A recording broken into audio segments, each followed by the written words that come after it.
Un saludo para todos los salvadoreños y salvadoreñas que viven en Canadá, Estados Unidos, Europa, Nueva Zelanda, Australia y en cualquier parte del mundo. Y para todos los que pueden vivir en la periferia del imperio. Un saludo también a los que nos escuchan y nos miran en El Salvador. Para todos ellos, un fuerte abrazo. Este es un libro escrito por Héctor Ibarra Chávez, un investigador mexicano, sobre el golpe de Estado del 15 de octubre de 1979. Contiene interpretaciones históricas, entrevistas, nota introductoria de Marcelo Cruz Cruz, excomandante de la guerrilla del FMLN, capitán del ejército en los momentos anteriores a la guerra civil. Esta es una exploración sobre la situación de la Fuerza Armada y del país en el momento del golpe del 15 de octubre. Es un material muy importante para comprender lo que ocurrió en esos años. Hoy vamos a hablar de la Revolución Cubana. Este es el acontecimiento político quizás más importante del siglo anterior. En el siglo XX hubieron grandes conmociones políticas, económicas y militares, empezando por la Revolución Mexicana. Pero a mediados de ese siglo triunfa en una isla situada a 90 millas de los Estados Unidos, que siempre fue apetecida por los Estados Unidos. Una revolución que fue la culminación de un largo proceso de lucha por la independencia, que tiene en el levantamiento de la de Majagua de 1868, de Carlos Manuel de Céspedes, un punto focal de inicio. Esta guerra dura 10 años y termina con el Pacto del Zanjón. Y hay una guerra llamada Guerra Chiquita que duró 1 año, dirigida por el general Antonio Maceo, que no aceptó los términos de esa negociación. Pasa este proceso por la Guerra de Independencia de 1895, también con Maceo, pero con José Martí a la cabeza política y Máximo Gómez a la cabeza militar. La historia del pueblo cubano es una historia de lucha heroica, inteligente. Es un proceso que cuando en 1953, el 26 de julio, un grupo de jóvenes encabezados por un abogado de 26 años, Fidel Castro, asalta el cuartel Moncada en Santiago de Cuba. Este acontecimiento está en la línea de toda esta lucha por la independencia y por la democracia. Claro, Cuba había sido un cabaret de los Estados Unidos, un lugar de recreo y de descanso. Lo peor para el imperio era que ahí triunfara una revolución. Pero así ocurrió. En sus inicios esta era la victoria de una larga lucha contra la dictadura. Fulgencio Batista era un hombre de los Estados Unidos. Al final Washington le retira su apoyo. Y confiaban que esa revolución no iba a llegar muy lejos. se inicia un proceso en donde el imperio intenta controlar y someter a la revolución en dos momentos. Una, derrotarla por dentro. Porque toda revolución es un proceso político con muchos intereses, con muchos sectores, muchos niveles. Un sector moderado, un sector anticomunista y un sector revolucionario interesado en llevar este proceso hasta el final. Porque una cosa es la lucha contra una dictadura y otra cosa es la lucha contra la explotación del hombre por el hombre. Parecido a lo que ocurrió en nuestra guerra de 20 años. Una cosa era la lucha contra el ejército y otra cosa la lucha contra la oligarquía y su poder y su influencia. Y mucho más la lucha contra el capitalismo. En Cuba este proceso se planteó desde un principio. Y la revolución adoptó medidas sociales. Al principio se dedicó al ataque de la corrupción, a mostrar ante el pueblo eso, a castigar eso. Incluso se organiza un ministerio de malversaciones para perseguir justamente eso. Pero al mismo tiempo hay una serie de medidas que aumentan la capacidad adquisitiva de la población. Por ejemplo, los trabajadores cesados por la dictadura de Batista son integrados a sus trabajos. Hay un abono de vacaciones ilegalmente suspendidas. Se aumentan los sueldos a los empleados públicos y a los trabajadores del azúcar. Se interviene temporalmente a la compañía telefónica. Se bajó el precio de la medicina. Se rebaja en un 30 o un 50% la renta de las casas que estaban siendo alquiladas. Se construyen 10,000 nuevas aulas. Y se construye un primer barrio popular. El campamento militar de Colombia se convierte en la ciudad escolar Libertad. Esto estaba ya en la dirección de un trabajo social. Con estas y otras medidas creció la economía cubana. Hubo un momento de alborozo de tal manera que al año de la revolución, el 1 de enero de 1960, la Asociación Nacional de Industriales Cubanas felicitó al gobierno revolucionario por el éxito en la administración, por la honradez de las autoridades, por el crecimiento del mercado nacional. Claro. Y vos te preguntas, ¿esto puede mirarse como una buena noticia? Pero lo que ocurría era que podía ser el caso de la búsqueda de una burguesía nacionalista, diferenciada de la oligarquía y de los grandes terratenientes. Una burguesía progresista y desarrollista que estuviera interesado en la ciencia, en la industria, en la técnica. Pero ocurre, y ocurría en ese caso, que esta burguesía también era terrateniente, que esa burguesía también eran banqueros y también estaban vinculados íntimamente con los Estados Unidos. Y varios de ellos también eran incluso estadounidenses. ¿Ve qué problema?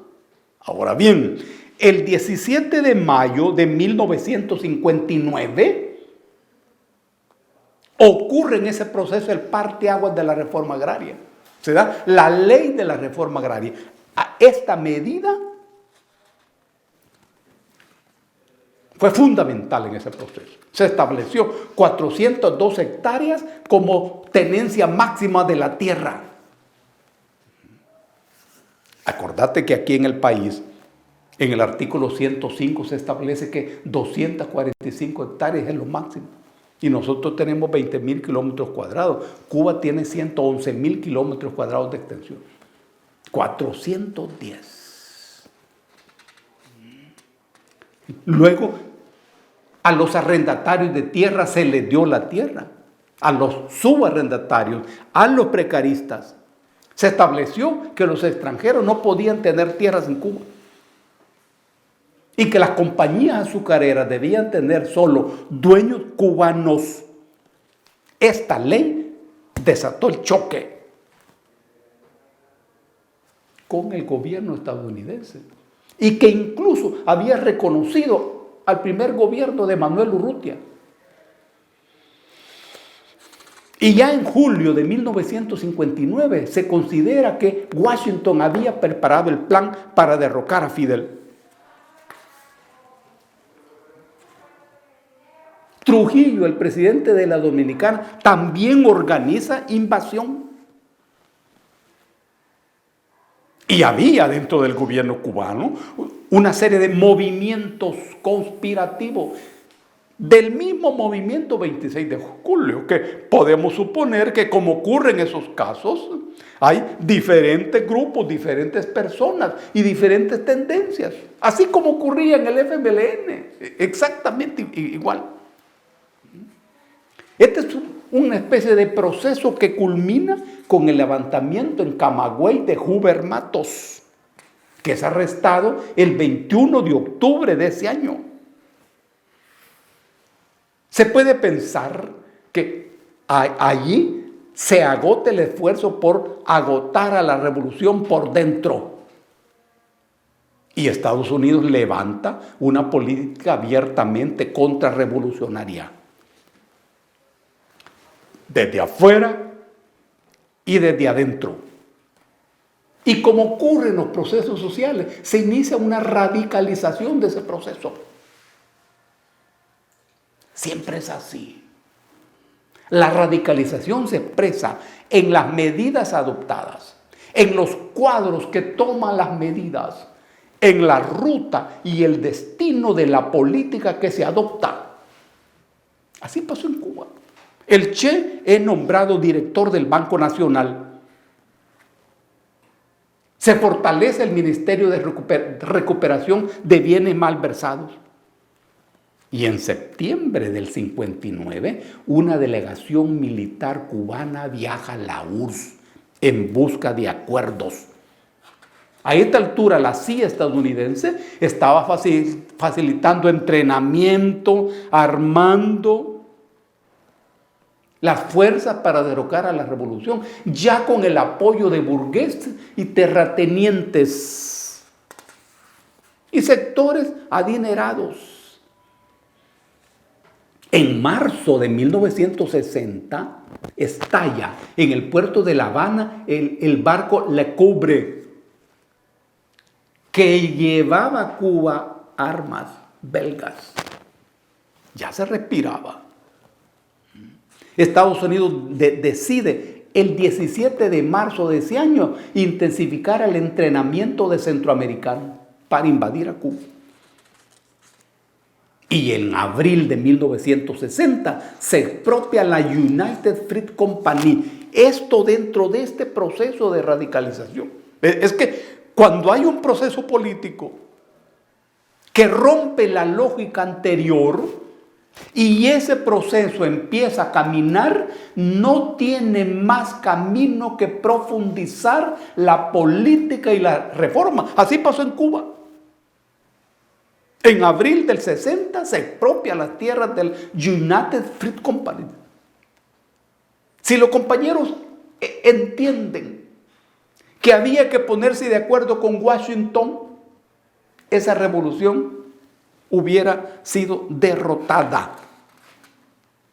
Y en ese momento, una serie de empresas importantes que estaban en crisis, porque Estados Unidos se estaba retirando. Empresas vinculadas al turismo, como el Hotel Capri, el Havana Hilton, el Nacional. el Tropicana, el San John, pasaron a manos del Estado. En febrero de 1960 se hace en La Habana la exposición de logros de la ciencia y de la técnica de la Unión Soviética. Y llega a Cuba Anastas Mikoyan. Vean cómo va el proceso. La Unión Soviética acuerda comprarle a Cuba 5 millones de toneladas de azúcar hasta 1964. Y se inicia la llegada de petróleo soviético a Cuba. La ESO, la Shell y la Texaco deciden no procesar el petróleo soviético y son expropiadas. Estados Unidos suprime el 30 de junio toda la cuota azucarera cubana. Y el 20 de julio la URSS anuncia que comprará 700,000 toneladas de azúcar cubano, cubriendo la cuota que los Estados Unidos ya no compraban. Miren la complejidad del proceso. En agosto del 60 se anuncia la nacionalización de grandes empresas industriales de los Estados Unidos establecidas en Cuba. El 17 de septiembre se confiscan los grandes bancos estadounidenses en Cuba.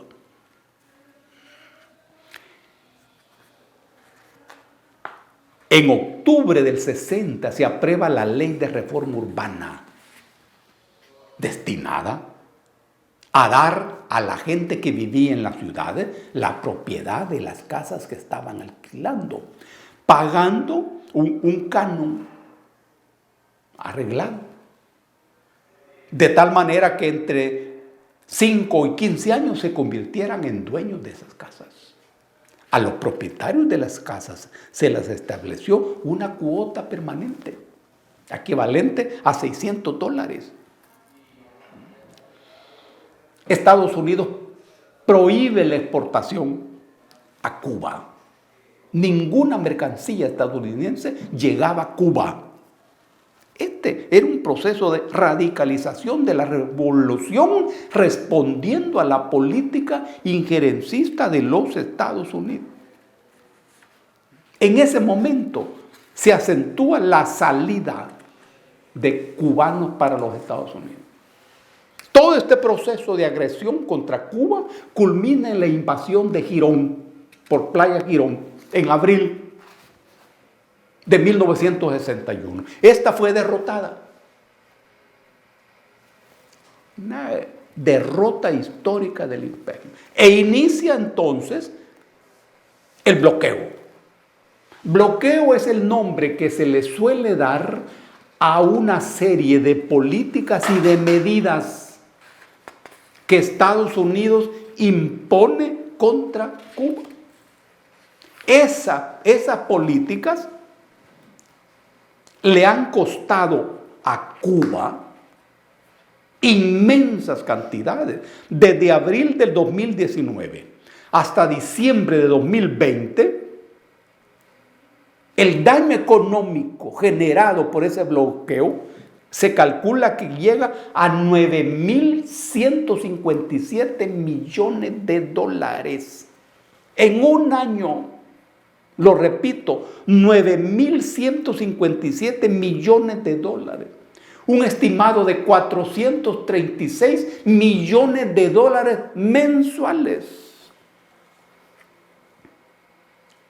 En 5 años, las pérdidas para Cuba fueron superiores a 17,000 millones de dólares.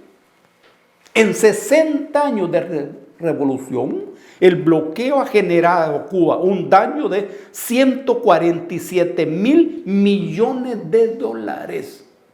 ¿Vos te imaginas lo que esto significa para un país como Cuba, que no tiene oro, que no tiene petróleo, pero tiene firmeza, dignidad y talento?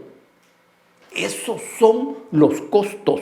Ahora bien, desde hace 29 años, la Asamblea General de la ONU somete a votación el acuerdo de que Estados Unidos debe cesar ese bloqueo contra Cuba.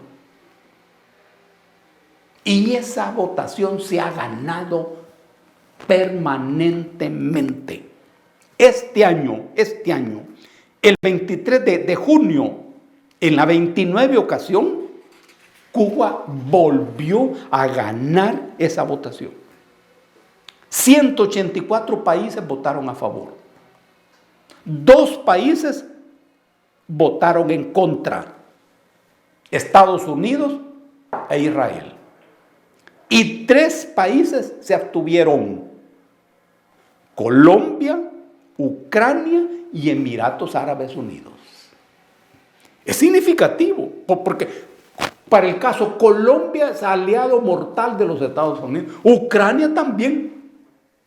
Sin embargo, se abstuvieron.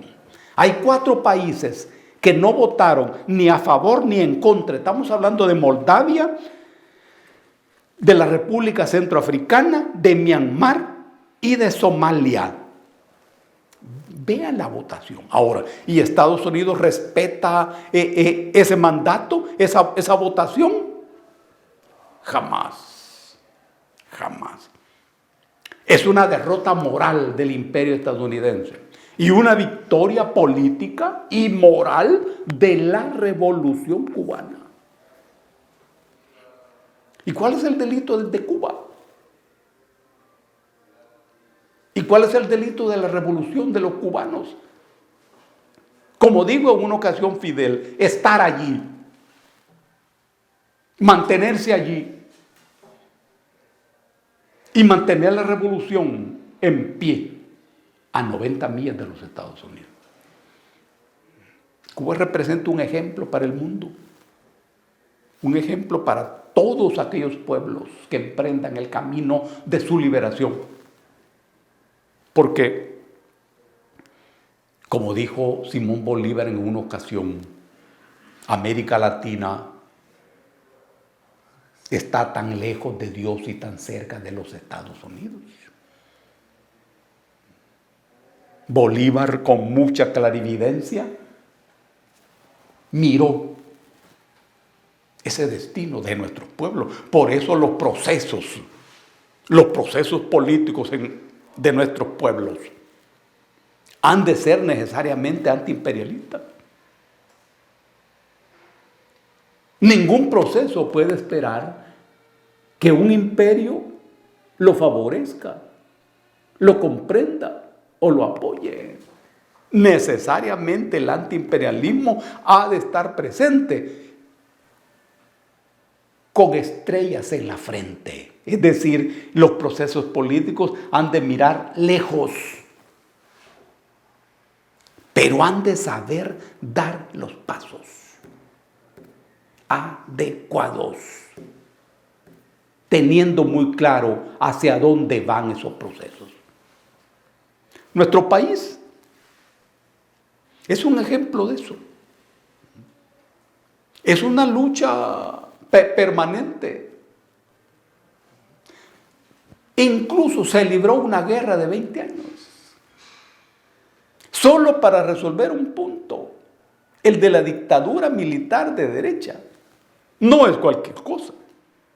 Y eso hoy vos lo tenéis contemplado en el artículo 212 de la Constitución, cuando dice que la Fuerza Armada tiene como misión la defensa de la integridad del territorio y la soberanía del Estado. Hasta ahí. Ahí están contenidos 20 años de guerra. Pero ahora la sociedad se mete a una crisis política, en donde las clases dominantes no pueden seguir gobernando como antes y las clases dominadas no quieren seguir siendo gobernadas como antes. Esta es la cúpula de la crisis. Cuba es una escuela. Para decirlo más claro, Cuba es nuestro corazón y nuestra cabeza. Porque siempre estamos aprendiendo del proceso cubano, incluso de sus debilidades, por supuesto.